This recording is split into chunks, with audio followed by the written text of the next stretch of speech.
Happy Thursday to the world of social media. Dave and Ron here with the Little Nessie Happy Hour podcast. We're going about 2 hours earlier this week. We typically go live on Thursdays at 3 p.m. But as you can see, Ron is somewhere not in his office. So we have to juggle things around with his schedule. Happy Thursday to you, Ron. How are you? Happy Thursday, David. Thanks. It's great being here, and thanks for your flexibility. You bet. We got some fun topics to talk about. We are going to talk for about the next hour, and we've got three main topics. We usually try to spend about 7 to 8 minutes on those, and then we have three, I think, rapid fire topics. We try to spend about 3 to 4 minutes on those, and then we end with an AI tip of the week. But to kick it off, I usually deliver some kind of monologue. We call it From the Gut, and it's usually just what's on my mind. Quite often it's from stuff that I see online, social media or news or something. So I've got a good one this week. It was actually inspired by a LinkedIn post that I saw just, I think, 3 days ago. So From the Gut, we've got one this week, and I usually feel a lot of pressure to deliver a From the Gut because Ron gives me crap every time I don't have one. So we've got one this week for you, Ron, just for you. Well, David, because it's the best part of the show. And by the way, what did we forget? Happy hour. So cheers to you. Cheers. Cheers. Cheers to you. And we've got a first for the happy hour podcast this week. We actually have a sponsor. So our audience is growing, and we've actually got a sponsor, and it'll come in midway throughout the show. So make sure you tune in. We'll show that in between our main topics and our rapid fire topics. So our first sponsor, how do you feel about that, Ron? You do not want to miss it. It's not what you think. You're going to love our sponsor. Make sure you're there. It's going to happen around. Make sure you're there. All right, well, McKenna, let's get started with the topic overview. So we'll give you a glimpse of what we're talking about. Excuse me, little burp there. This week, Ron, you sent me a couple suggestions for a From the Gut, but I didn't go with either of them, but keep sending them to me. But this one kind of hit me a few days ago, saw it on LinkedIn, and talking about marketing strategies from two players in the same kind of realm, same space, same industry, but with two totally different approaches. So that's going to be my From the Gut this week. And then we're going to get into our main topics. What are those? Our first main topic, we're going to talk about this so-called housing shortage, partially reacting to the White House claiming we're 10 million houses short. We'll have a slightly different perspective on it. Then we're going to talk about this whole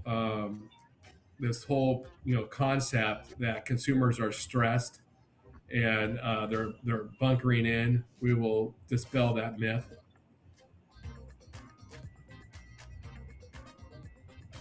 This job mobility is super important if you want to understand the direction of housing and the velocity of sales. And so we just want to make sure everybody has a pretty good grasp of it, and we'll share some good data. And then we've got some three rapid fire topics after that. And Ron, you do a great job with your research. You are the most studied man that I know, people that I know in your craft, and you're great at doing it. So Ron spends a lot of time throughout the week figuring out what we feel will be the most valuable to our viewers. And so thanks for all your homework, Ron. But without further ado, let's get into the first segment called From the Gut.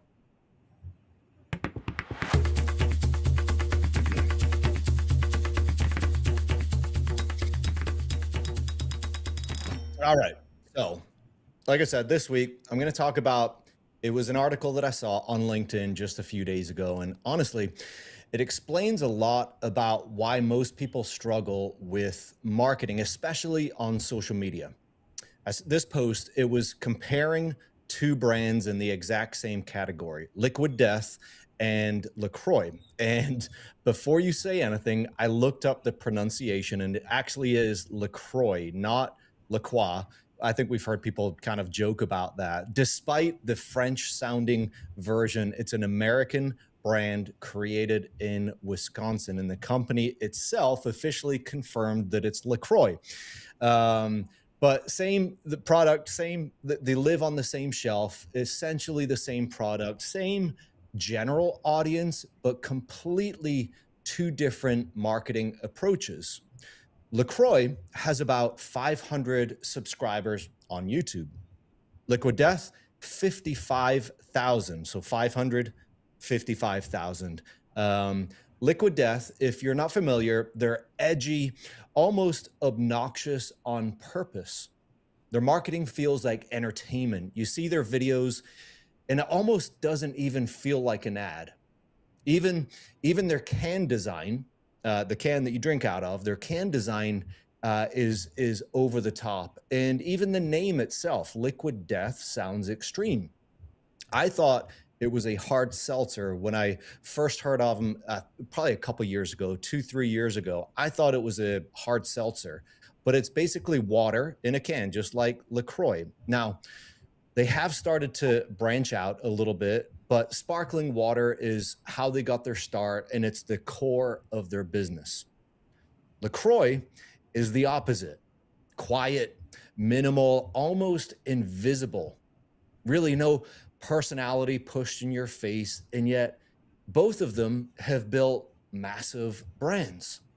So the natural question is, which one is right? And the answer is neither, or both are. Because what makes this interesting isn't how different they are. It's what they did the same before you ever saw an ad. They understood exactly who their buyer was. Liquid Death, they were built for someone who wants identity, someone who wants the can to say something about themselves. That's why the marketing is loud, because it has to be. LaCroix is built for someone who just wants the opposite: clean, simple, no attention. That's why the marketing is quiet. That's the point. So what looks like two completely different strategies is actually the same discipline. They just knew who they were talking to before they ever tried to reach them.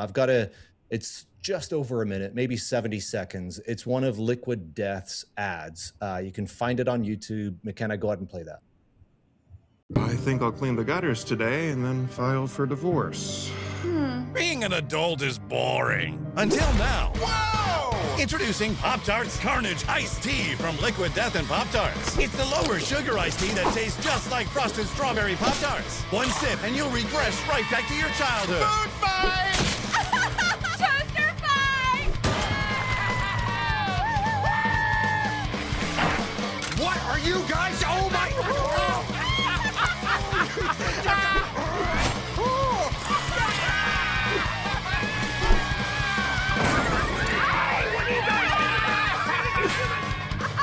Hey! You guys want to see a dead body? And timer. Freeze! You're all under arrest! Hey! Should we go do something illegal?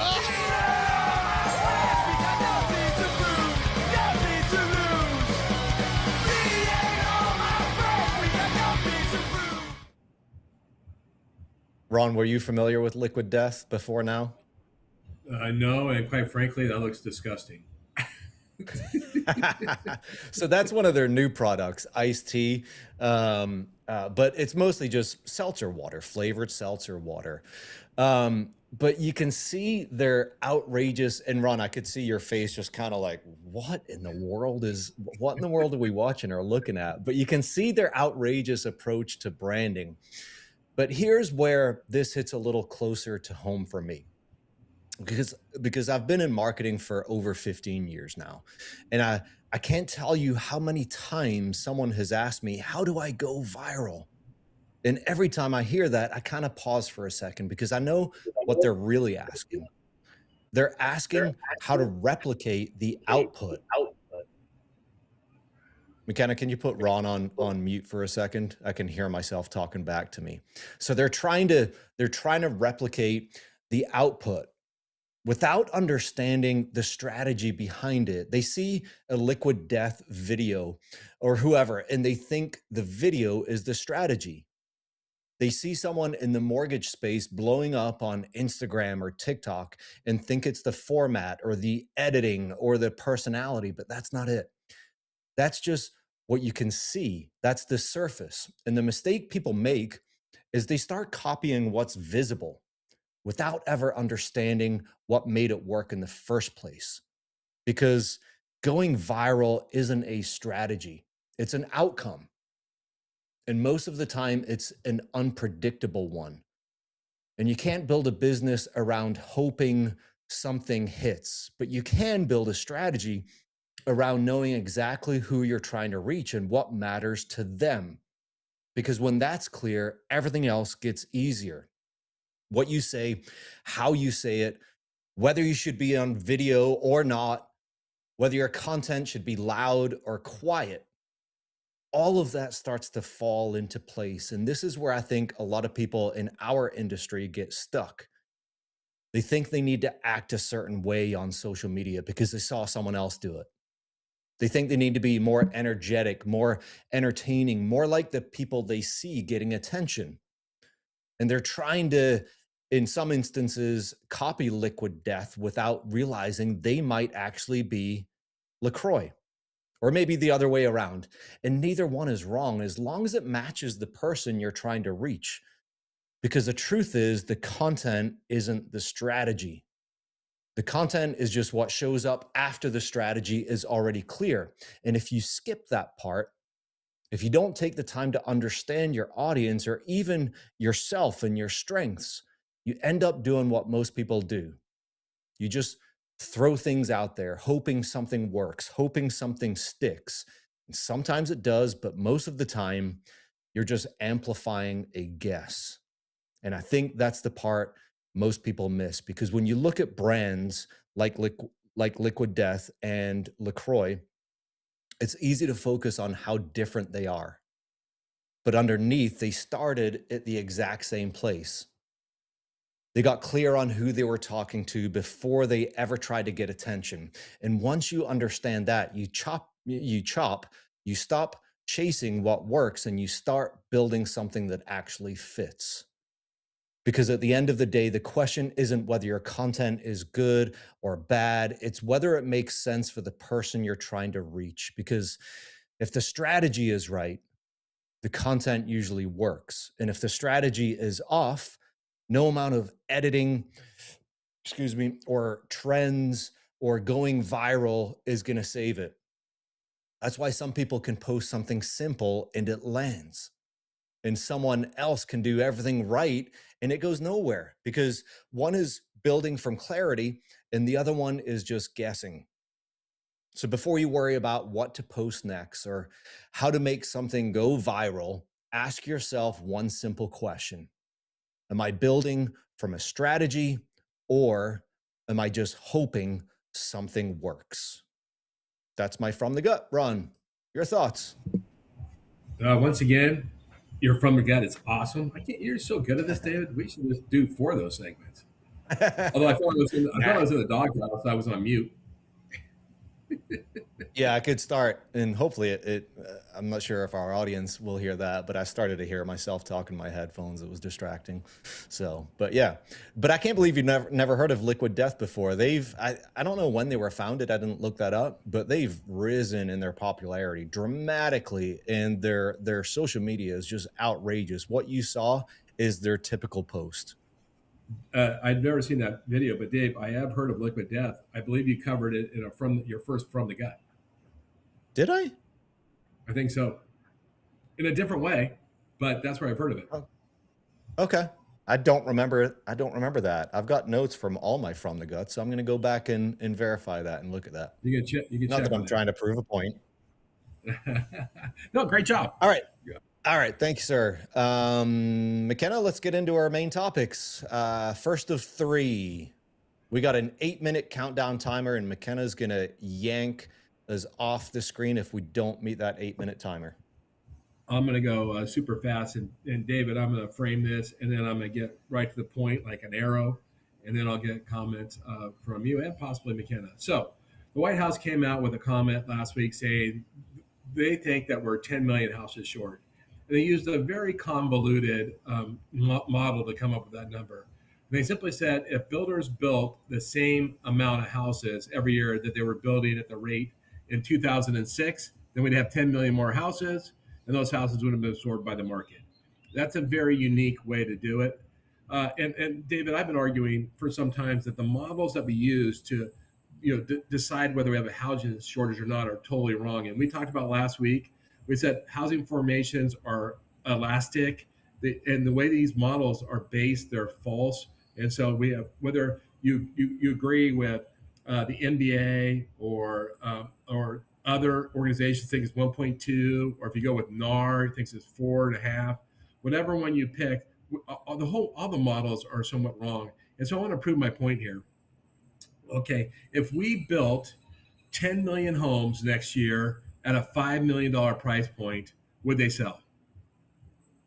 Each house is at a $5 million price point? Yes, that's a price point. Yeah, no. Probably not. I mean, they'd sell a handful, but they're not going to sell a lot, right? Well, if it's just about inventory, who cares? Any house helps, which is totally false. But if we built 10 million houses at a $250,000 price point, what do you think? Absolutely. They sell immediately, right? So we don't have a housing shortage per se. We have an affordable housing shortage. And so when you hear people talk about a housing shortage without trying to solve the affordability part of it, they're not really attacking the right part of the equation. How do we get more new affordable housing? That's more important than just more units. And that's what we really have to encourage our leaders to start discussing, and what we need to start advocating for. Figure out, and in one of the articles, I think they mention it, and Trump put it in his position that the average cost for a builder is over $100,000 for government add-on. And before, we saw that number being 40%. If you actually talk about the delays and the increase in labor costs and tariffs, all that stuff, it adds about 40% to a house. We have to attack that so that builders can deliver affordable inventory. Without that, inventory doesn't matter. That's what's so important to understand. And that was the whole part of this post. What do you think, David? You were in DC, I think it was last week, with Dave Savage, Kristen Messerly. Was Todd Bookspan there? I'm not sure. I think he was. Yeah. And First Home IQ. And you guys met with some senators, Congress people. And was that one of the topics that was really addressed, or was it just education in general? Yeah, no, thank you for asking. I was attending the 2026 MBA National Advisory Conference, which is meant to go lobby on the Hill. And so me and 6 other people from Arizona, there were 600 people in attendance to this event. 450 went and lobbied, I think it was. I was in the Arizona delegation. There was roughly 6 of us. And so we met with every one of our senators and congressmen. And we mostly advocated for the MBAs. They had their priority points. Actual affordability was one of the talking points, as was the housing shortage. The part that we were really focused on the Hill was this restriction on built to rent, which will really not decimate, but negatively impact the amount of inventory available to all households. And so I know that was one of the things I was passionate about, but there was quite a few other things. Affordability was one of them. Yes. It was a great event, by the way. I recommend you guys going. Yeah, because it seems like, I mean, to get a house in the 150, not 150, but 250 $1,000 range, I gotta stop drinking Liquid Death. To get a house in that range, you got to move to just BFE, somewhere in the middle of nowhere, West Virginia, Idaho, or wherever. That is anyone else talking about that, Ron? Yeah, they are delivering those types of units in the South in some places, and really rural Alabama, Mississippi. But once again, if you tag on $150,000 to $200,000 in government total expense, then you can't deliver a home for $250,000. It's just not possible. But we got to remove that per house. Per house, right? Jeez, what all does that money go to or supposedly go to? Yeah, and David, we've talked to the company before. There's a direct expense of permitting, and all the accommodations you have to do, like community upgrades. But then there's, you have to put solar on every house, and you have to meet, certain energy standards, and then you have to have prevailing wages to build a house, and you're buying, materials that are tariffed, and your labor supply now is constrained, and then you have people that don't want to buy, and 20% of the stock you build has to be for affordable rentals, which is at a loss. And when you start adding all these things up, they put a huge overhead on the cost to build a home. Plus, it still takes 8 months to build a home. That cost to carry is expensive. All those things drive up the cost of home building, which makes homes unaffordable, which is the problem, not overall inventory. Yeah. Um, what's the average cost of rent these days? Isn't it somewhere in the $1,400 range? No, I think it's less than that. But David, you know what? I don't accept that, because I read these reports on the average cost to rent, and then I talk to people that are out renting and can't find apartments for $5,000 a month. And so there's a giant disconnect of what the mean is and where you'd actually live. Interesting. Yeah, my follow-up to that was, average rent, because I'm sure, there's many reasons why people rent, but I'm sure a large portion of that is they feel like they can't afford to buy. But the average rent, let's say it's 1,200. What dollar amount house can you get for a $1,200 per month mortgage? That's in the low 200s, wouldn't it be? Something like that? Yeah, it depends on your taxes and insurance, which have also gone up over Sure. 50% in the last 2 years. And David, this is a bigger topic on renting versus owning, because all sorts of things come into it. I think the average cost of rent is more expensive than that, and it's certainly a buy market thing. But there's definitely, Sure. right now, it could be much more attractive to rent than it is to buy, depending on your financial circumstances. That doesn't mean it's a better decision, but it's certainly an understandable one. Right, right. Oh, note from producer. As of April 2026, the average rent for all property types, wow, 2,033 per month. What's the source on that, McKenna? AI, Gemini? Just the first thing that came up on Google. I know. I If saw a Google recent said article. it, it's true. Yeah. Exactly. McKenna, do we have any other slides on this topic, and then we can move on? Did Yeah, I we think miss we've got anything? two.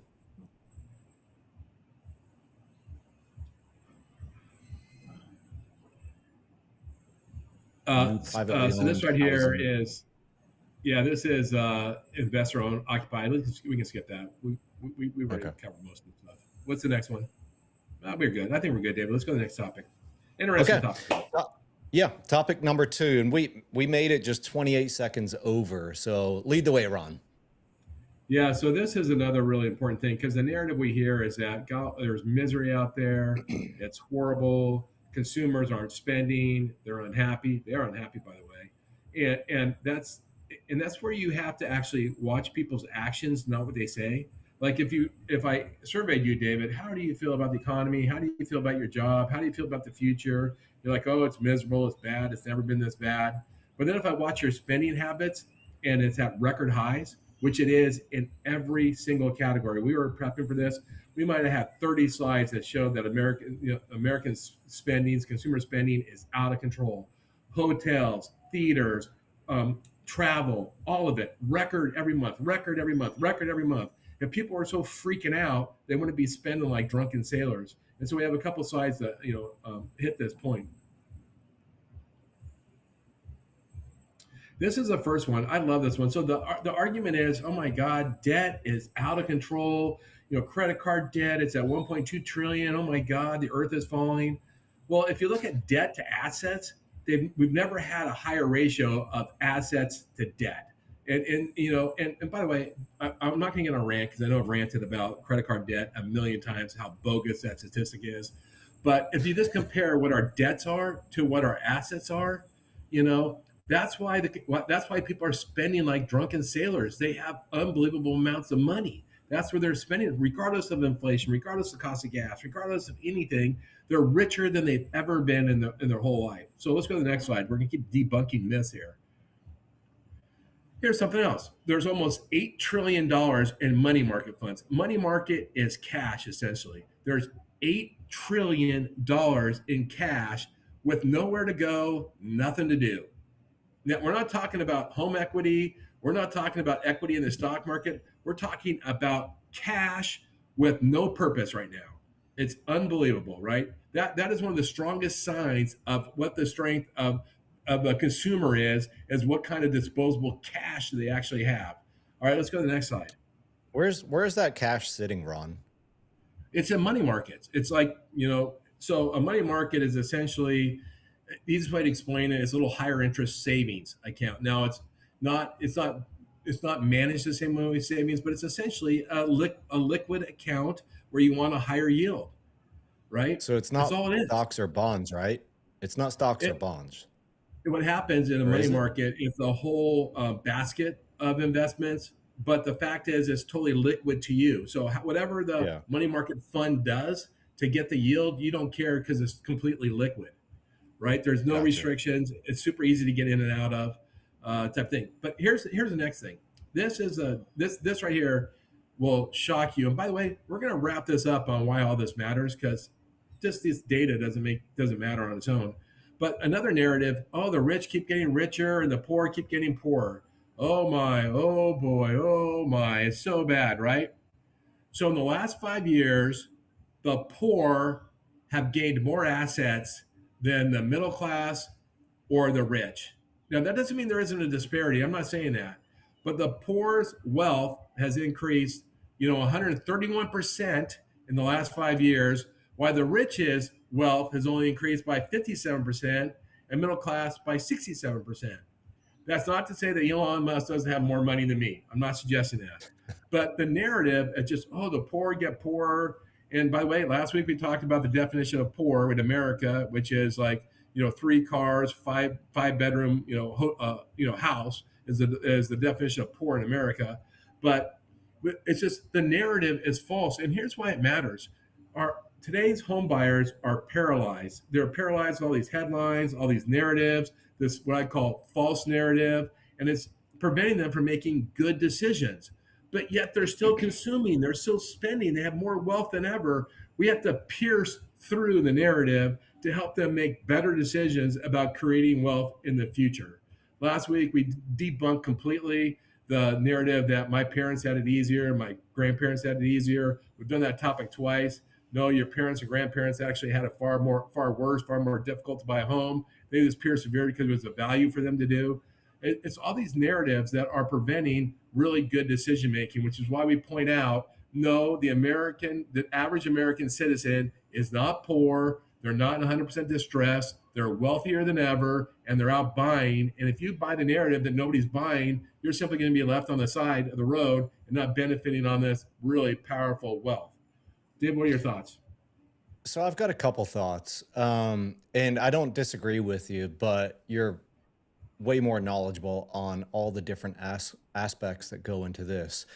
But the bottom 50% is rising way faster than the rest. But isn't it also true that one of the variables is inflation hits the bottom 50% way harder than it does the top 50, the top 40, than the top 10, Absolutely. Yeah, absolutely. And David, by the way, go ahead. No, I was going to move on to a separate thought. So you go. Yeah, and I'm making this very simplistic, and I don't mean to be, but I'm trying to make a point. Just don't buy into the narrative. Now, that being said, if Elon Musk, who's worth $500 billion, if his wealth goes up 50%, he's worth $750 billion, right? But if I'm a poor person and I have $1,000 in wealth, and I get a government check, the $1,500, it goes up. Now I'm worth $2,500, right? I've gone up 150%. So while the percentages look grand, let's not fool ourselves. It doesn't necessarily lift somebody out of poverty. But the point is, the poor aren't getting poorer. but we still have to be kind of fair. The data is kind of skewed the way we're presenting it. Yeah. There's also spending habits, which, of course, the wealthy have great discipline when it comes to finances. People in the lower 50, eh, some of them, I'm not going to paint a broad stroke and say none of them have good habits, but the lower income side of things have poorer spending habits, and so it's a bit of a psychology thing to me, to where uh, yeah, their income is going up, but it's way easier, I think, for lower income, even poverty, to go up, five when you're making $28,000 a month and you increase it by 5,000, that's a large percentage. But when you're making a million, or the uber rich billionaires or whatever, millionaires, then it's much harder for them to make that same 20% increase, So, Absolutely. Yeah, absolutely. mm, But David, to wrap this up, we just got to be careful of the narrative and understand people have a ton of money, they're spending a ton of money. So don't make that your excuse if you're a loan officer or real estate agent, that's a roadblock for your success. Pierce through the narrative and persevere, and make sure that you're getting into that river of abundance, which I think we're going to talk about in an upcoming topic. yeah. Let's move on to the next, low job mobility. Yeah, David, this is a really interesting point. And Mike Simonson from Altos Research and Compass, he's the chief economist now at Compass, has been pounding this drum for a few years.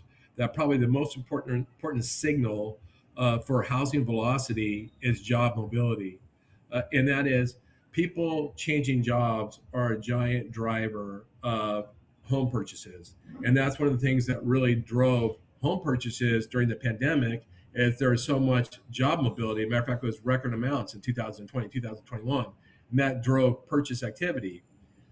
Conversely, fast forward to today, and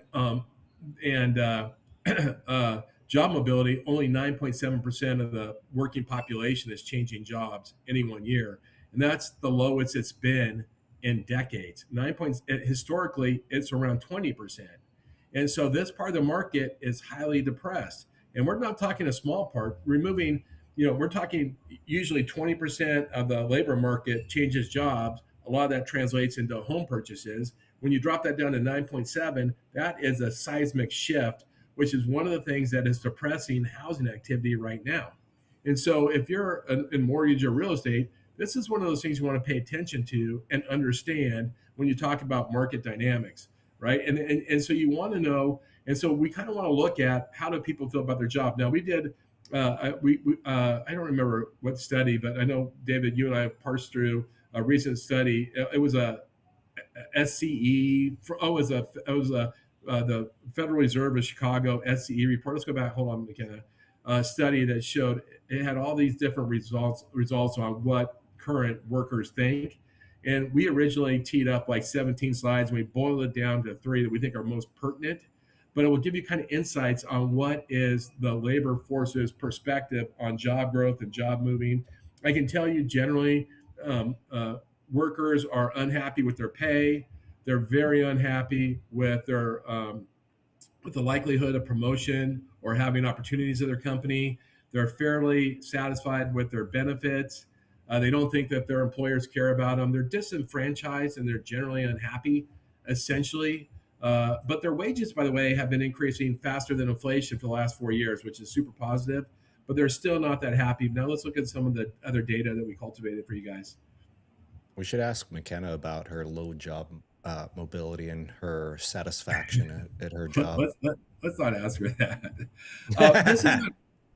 This is kind of interesting. For people that have recently, I think it was in the last few months, looked for a job, the blue shows how many got 1 offer, the yellow is how many got 2 offers, gray is how many got 3 offers, and the black is how many got 4 offers.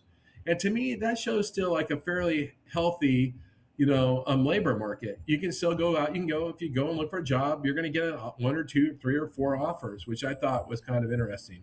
So let's go to the And next. the y-axis is 10%, 20%, 30%. Because if someone's looking at this on a mobile phone, that might be tough to see. So 10%, roughly 10% are getting one offer. Yeah, roughly 10%. All right, let's go to the next slide. Thank you, David.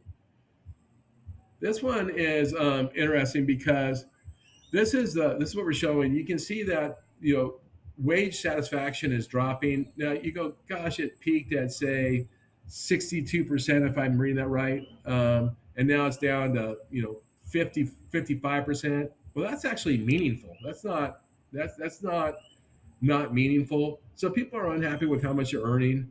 Let's go to the next slide. Now, this is one that's important to us to watch. This is the thing you want to pay attention to. This is the likelihood of somebody making a job change in the next 4 months. And as you can see, it's not high. It's not high. There's not, about 10% people think they might look to go to a new employer. In the yellow is they just might switch, this might quit and unemployment. And the gray is I'm just going to get the hell out. I'm going to retire. That's not a lot of mobility. You want that blue bar to be at 20%. That's what you want it to be at. That shows immobility. You can see it if you look over the last 10 years, our mobility is very low. And so that's just something to pay attention to. You want to see that get a little stronger. But here's the next chart that just totally confuses me. And David, you and I were talking about this. Okay, so people are unhappy with their jobs. They think that there's no opportunity for a future. They think that they're low paid in essence. But if they were going to move, they would have to get paid a lot more. And this is what this shows. The actual reservation wage is the wage it would take you to get paid to move. Like it's like a reservation bid. We won't take an offer for less than X.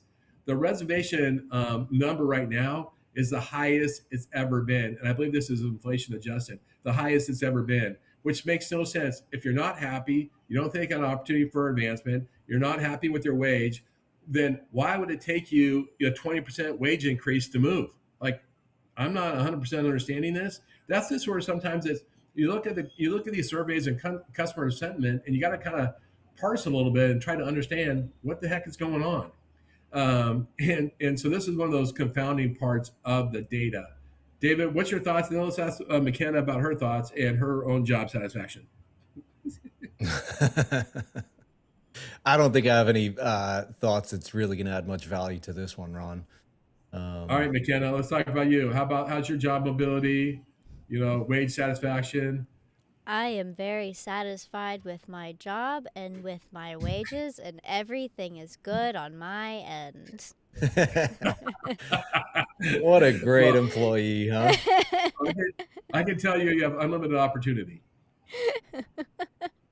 Nowhere to go but up. And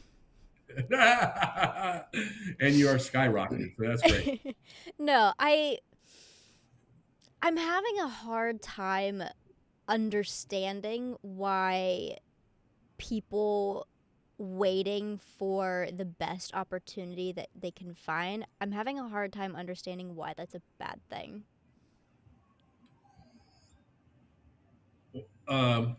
Why? I don't think that's a bad thing. I mean,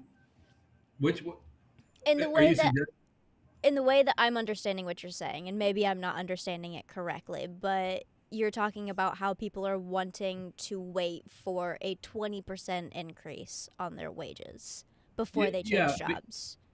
That's a good point, McKenna. And that was more an interesting data point. The bigger point is job mobility has slowed, which is slowing down housing velocity.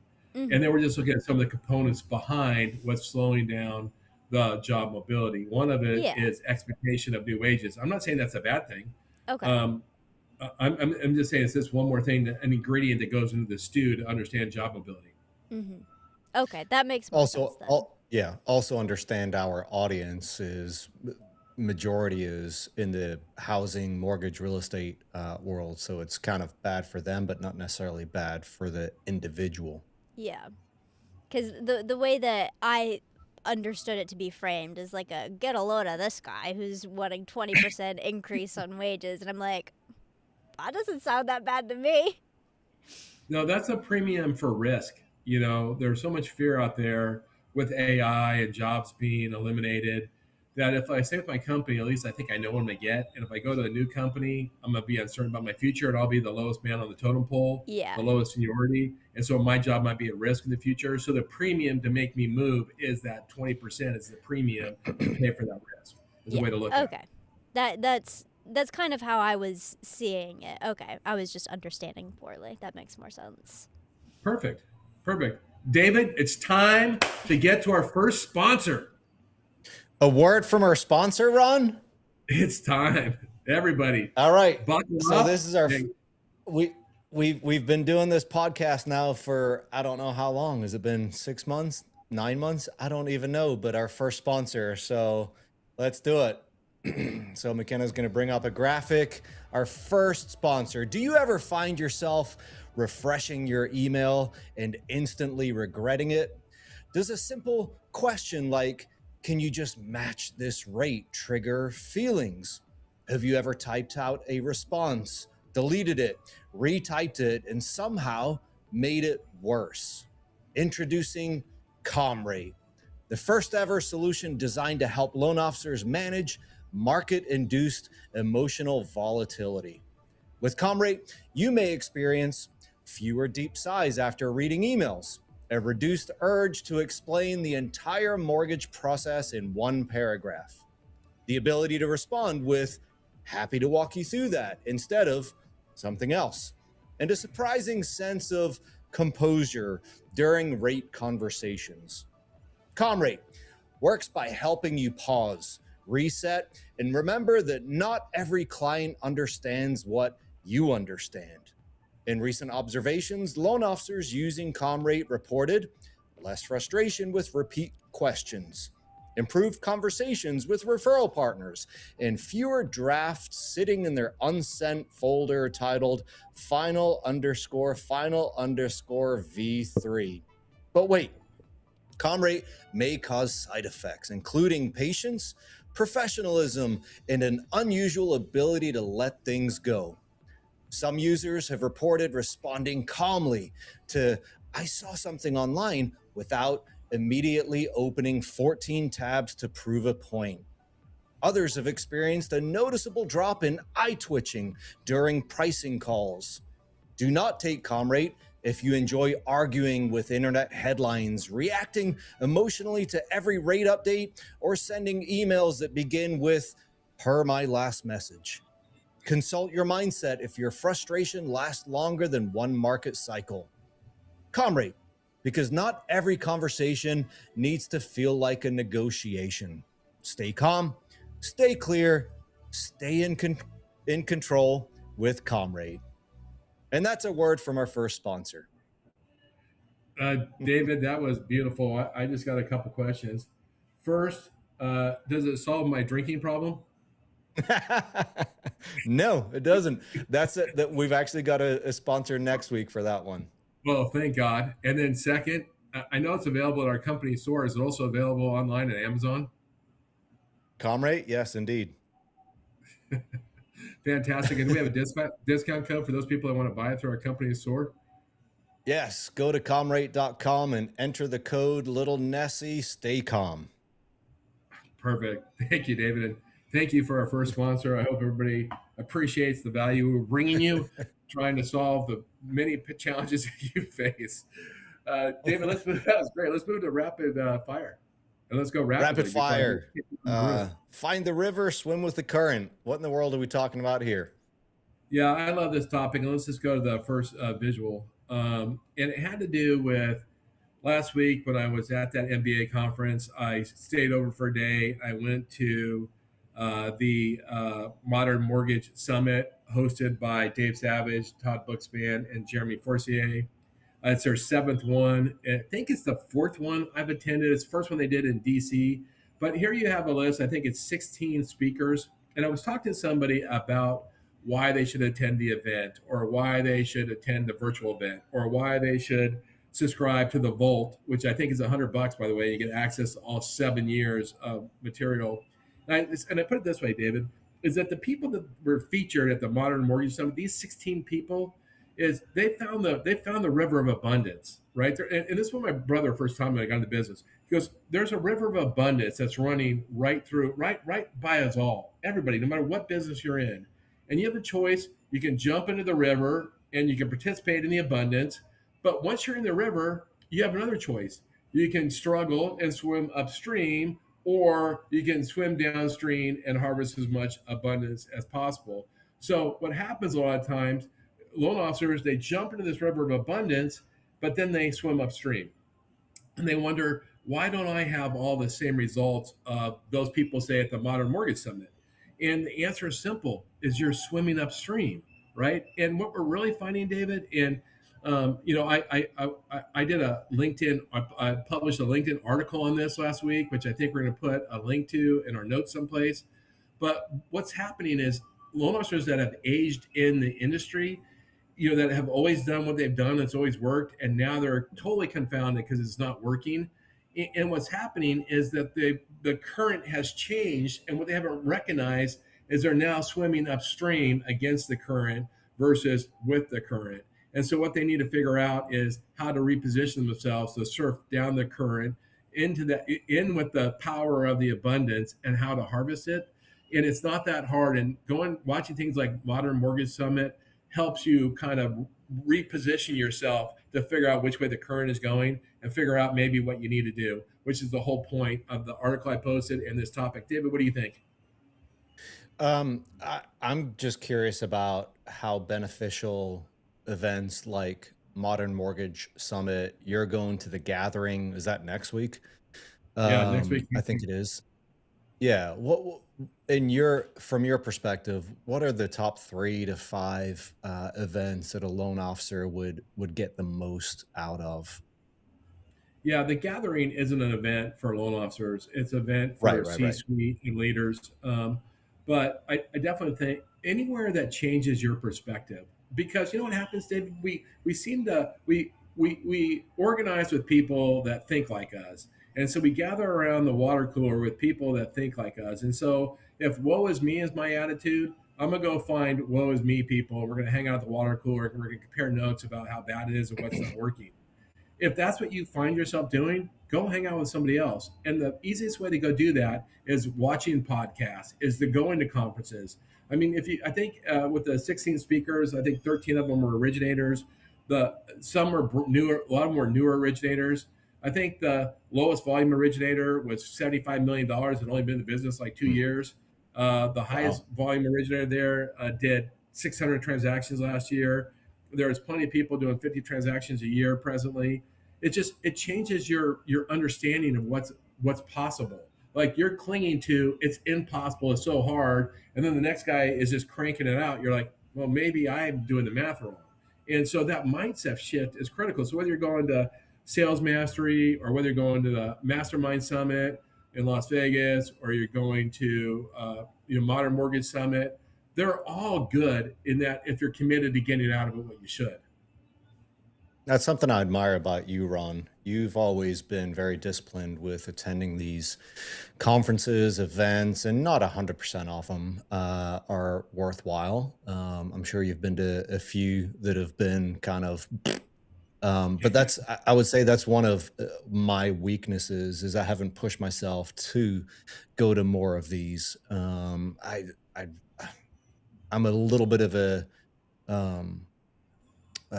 I don't know. A little bit of an introvert disguised as an extrovert, and so I've always struggled with the idea of going to these. But it's one thing I admire about you.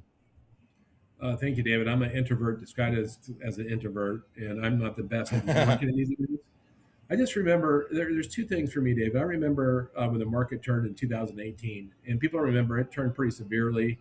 There was a lot of rumors of big companies going bankrupt, and the tools in my toolkits were getting kind of stale.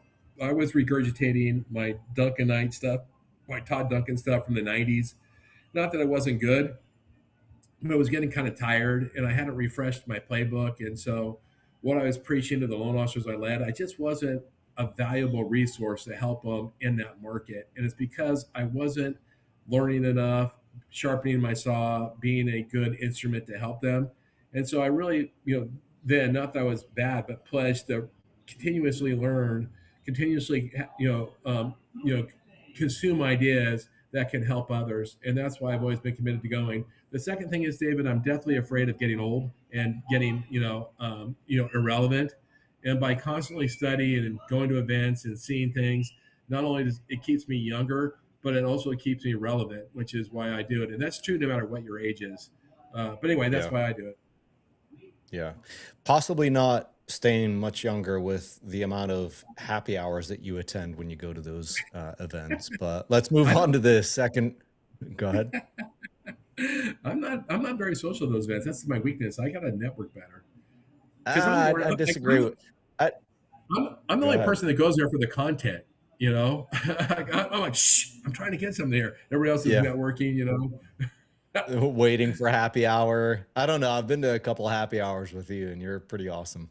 Let's move on to the second rapid fire. IMB profits, margins, and so on. We'll be super quick about this, because we've talked about it before, David. But we're only going to talk about one flavor. I think we have one slide on this. If I remember, McKenna. No, 0. Oh, why? Sorry, McKenna. Why do we not have any graphs? I should have paid attention. Talk about it. But anyway, regardless, profits are okay. They're not great. I think they came in last quarter at 20 basis points. We've now had 3 profitable quarters in a row. By the way, that's not universal. Only 68% of the companies are profitable, but expenses are still out of control. They're still $12,000 per loan, super high. And the part that, David, I just thought we comment quickly on this rapid fire is in the expense stack, the thing we haven't solved. We've been chasing, the efficiency of technology for the last 30 years, and yet the cost of manufacturing alone keeps going higher, higher, higher, and higher. And let's call it the sales, the commission part of it keeps skyrocketing. And the problem is we keep investing in technology that either doesn't deliver or we don't have the discipline to harvest. So let me give you an example.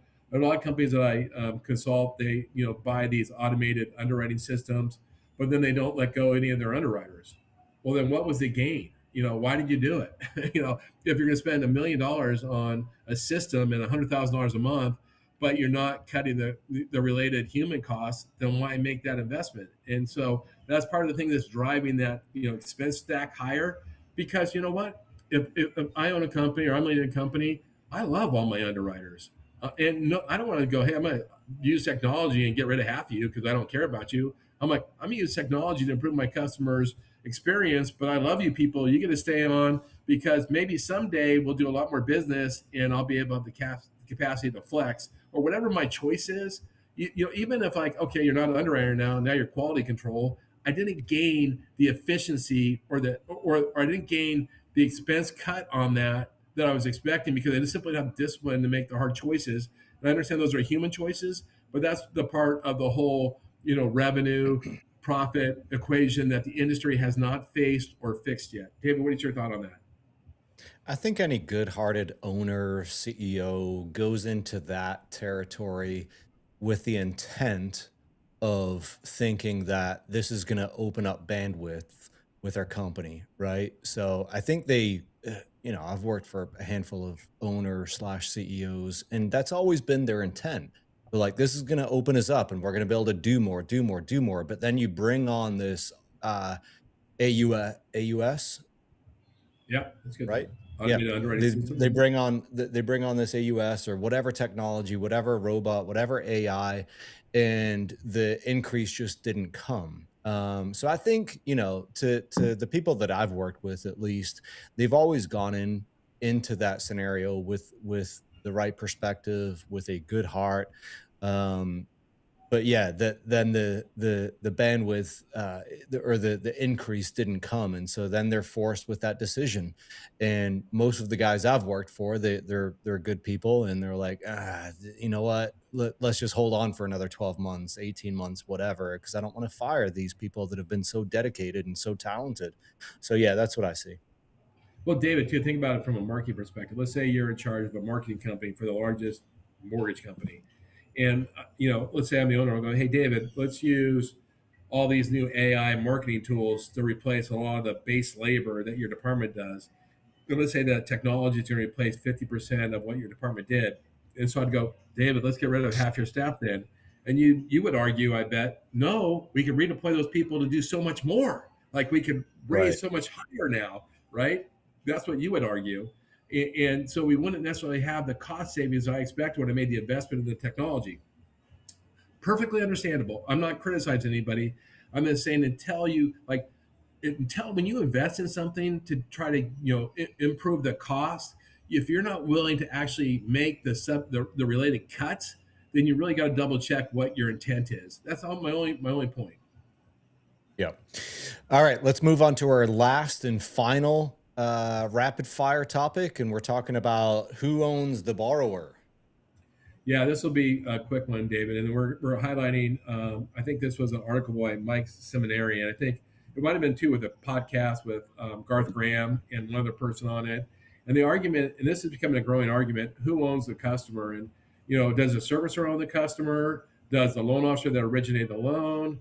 Did the lender that funded the loan? Who owns the customer? And, loan officers think they own the customer. And banks that fund the loan think they own the customer, but servicers that service the loan think they own the customer. They all pay to try to have the ownership. And the truth is, none of them own it. None of them you don't own a customer, period. What you have sometimes is you have the opportunity to win and nurture the relationship. It's super important to understand.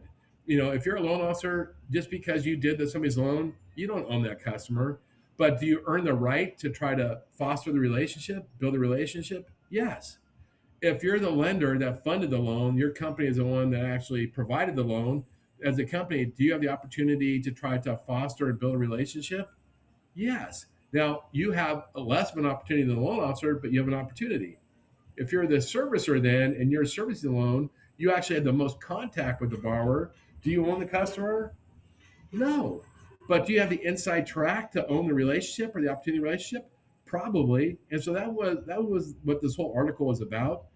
And I love that idea. Nobody owns a customer. All we have is the opportunity to win, foster, and deepen the relationship. And if you're good at that, then you don't care about whether players are in the arena. If you're bad at it, David, as you heard me say before, it might be time to go take up another occupation.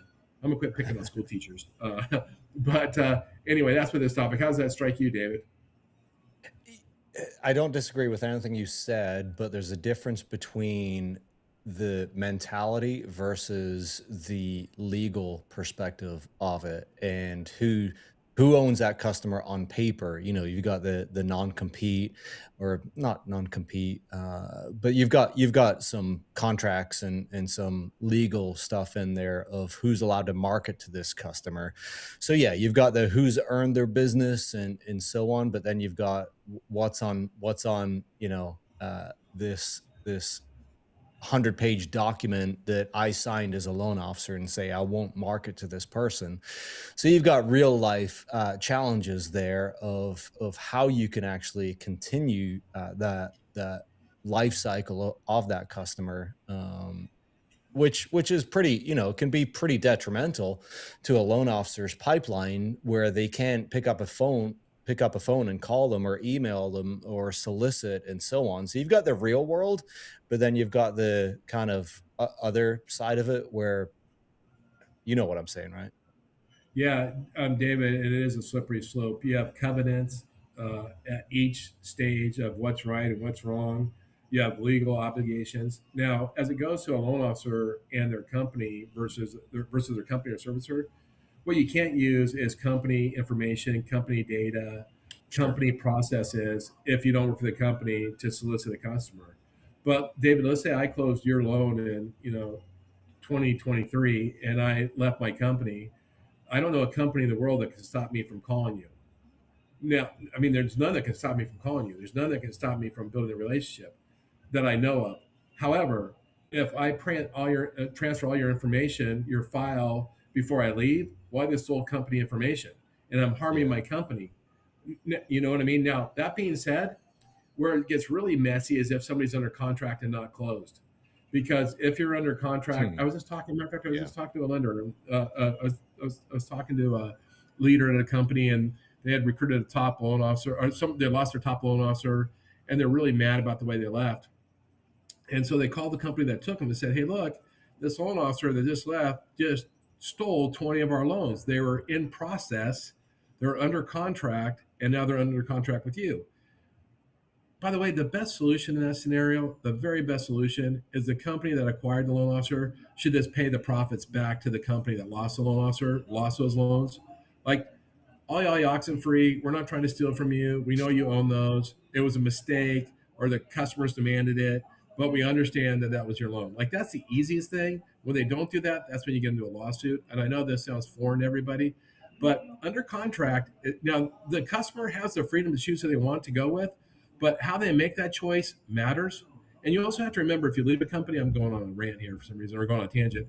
When you got to remember that the company you've left has spent thousands of dollars on that file already, whether you think so or not, whether it's credit reports or the appraisal or the underwriters worked on it, the processors worked on it. They spent thousands of dollars. They deserve the revenue from that file, and you should do everything you can to keep that customer there.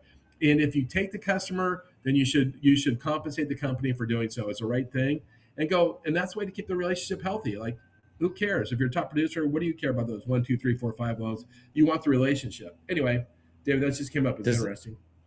Does that ever happen? I've never heard of that happening, where the second company pays the first one when the customer follows the loan officer. It's the wisest thing to do. I promise you. I don't think I've ever heard of it happening, but you've been in a sales leadership position. I have not. We've done it. I've done it 100%. You're absolutely right. And you know what happens when you recruit a loan officer? You're like, don't do this, don't do this, don't do this, don't copy files, don't do all this stuff, and then they don't listen to you because they believe they own the customer. You're like, no, you don't. Yeah. Like, they don't listen to you. They don't think it's right. And then all of a sudden you get a cease and desist, and then you get a demand statement, and you get a lawsuit, right? And I've been in lawsuits. I've been party to aware of lawsuits where each company spent $2, $3, $4 million on each side on a lawsuit over a loan officer stole information or not, right? Yeah. And so I would much rather go, okay, you think they took these 5 loans? We closed them. We had $50,000 in revenue. We're sending you a check. We don't mean harm to you. We're sorry your person left your company. We're so happy to have them. We want to be friends with you. Let us make it right. That is the right thing to do every time. Trust me. And it's the cheapest thing to do. There's probably no data around this, and let's end with this, but there's probably no data, official data around this, but what percentage of the time do you think when loan officer leaves company A to go to company B that they actually do that, what we're talking about now? Well, does the company, you need to have mature companies to do that. And you also got to understand, if you leave a company like Guaranteed Rate or even Cross Country, Loan Depot, they're going to make a statement. They're going to try to punish the company that's recruiting from them, and they don't actually even care about anything else. They're just going to make an example out of you. So they're not going to play ball. You're just going to know you're going to get into a lawsuit, and you're going to have to go for the ride. But if it's a reasonable company and they're like, hey, we think that they took our clients, we think they took our files, we see that they closed, we felt like that's our property, you usually can come to a pretty reasonable decision to stay amicable. I think it happens more often than you think, David. Yeah. All right. We're going to close with our AI tip of the week because there's a party going on outside of Ron's room right now, and he is dying to get to it. He's looking at the bubble, the pool bubble party going on, the lights, the beer bongs, the flaming shots off the bar, and he's ready to go. So let's roll the bumper for our AI tip of the week.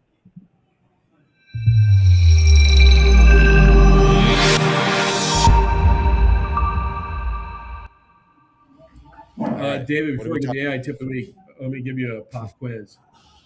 What's the temperature of the Pacific Ocean off the coast here? At my undisclosed location. Yeah.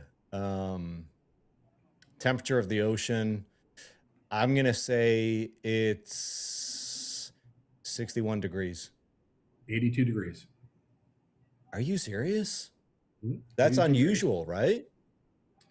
I mean, I don't think so. I think it's pretty usual for the latitude I'm at. Okay. Yeah, I got it Yeah. way off. Anyway, what are we talking about? AI. AI. Okay, what's your topic? Audit your life. Not just your work. Do we have we didn't preview this, so I'll make this guess. We have hopefully the prompt. We don't. Oh, this is gonna really suck. So, David, You were distracted when we were doing our show prep, so there's that. I was distracted, so I apologize. But don't you worry, watching David. The bubble party at the pool. I was keeping an eye on the pool, but no, I'm gonna get to this prompt here. It's a good one too, David. Please hold. I'll tell you what it is. The point of this prompt, though, David, was that how do you use AI? And do you use it not just to answer questions, but can you use it to help engineer a better life? And so the prompt here was, look, have it do an audit of some function of your life, and then we actually have the prompt, and maybe we'll post it someplace, and have it analyze whether you are on the path to achieve what you're trying to achieve or not, whether you're making good choices, whether you're being honest to it. It's very much like, David, when we were working with Dave Savage, the Savage Code, and we were part of his group working on our personal code. And if you're familiar with that and you remember, David, so let's say I used David Savage's framework to build a personal code. And by the way, his framework is incredible. I know he has a book coming out. Can't wait to see it. Dave, I know we participated in his mastermind group around, perfecting our codes. But once you craft your code, put it into your AI tool, whatever one you use, ChatGPT, and go, chat, from everything you know about me, everything you can research about me, am I living my code? And go be brutally honest about me with the feedback. And then it will give you feedback and go, Ron, well, you're doing these things, yes. These things I've never seen. You say it's important, I've never seen you do it, And so it can start to be a coach on some of your performances for your own KPIs that are most important to you. And there was a wonderful prompt that we saw, I think, in the Neuron that helped you design that. We may put that someplace or we may not, but that's the concept. Yeah, we'll put it in. We'll try and put it into the comments section of most of the channels that we're on, but primarily YouTube. We'll put that in there. But Ron, my thoughts on that is that's only going to be relevant advice for super users of AI. You use actually AI way more than I do. I use it quite a lot, quite a ton, but you use it way more than I do. If I put that prompt into ChatGPT, it would give me advice on how to make my lawn look better, how to be a better marketer, how to write better scripts. But you use it for your health. You use it for cooking. You use it on how to write great greeting cards.